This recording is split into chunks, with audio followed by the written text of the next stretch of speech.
আগে আর এবার আমরা দেখবো $100 মিলিয়ন ওয়ার্ল্ডস ফার্স্ট ফেরারি। অনেক লোকেই হয়তো এটা ভাবে যে $100 মিলিয়ন গাড়িটাকে ঠিক এই রকম দেখতে, কিন্তু আমরা দেখে অবাক হয়েছিলাম যে এটা হলো $100 মিলিয়ন কার। এই গাড়িটা হলো এতটাই ঐতিহাসিক আর দুর্মূল্য যে মিউজিয়াম এই গোটা পৃথিবীর মধ্যে মাত্র একজনকে এই গাড়িটা চালানোর অনুমতি দিয়েছে। এটা একমাত্র এই ব্রিজটার উপরেই চালানো যেতে পারে। এর জন্য পুলিশরা পুরো রাস্তা বন্ধ করে দেবে, এমনকি স্ট্রিট ক্লিনার্স প্রত্যেকটা গর্ত বোঝাবে এবং রাস্তাটা পরিষ্কার করে দেবে যাতে গাড়িটার কোনো ক্ষতি হবার সম্ভাবনা না থাকে, কারণ এটা $100 মিলিয়ন কার।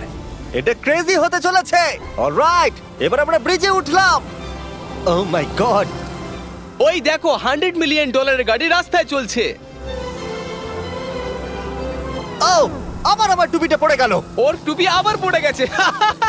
এটা নিয়ে দ্বিতীয়বার হলো। দামিগুলোর সঙ্গে একটা করে ফ্রি হ্যাট পাওয়া যায়। ঠিক বলেছো। কি হয়েছে? এটা দুর্দান্ত। এর থেকে মজার আর কি জিনিস হতে পারে? বুঝে গেছি, দারুণ। চলো।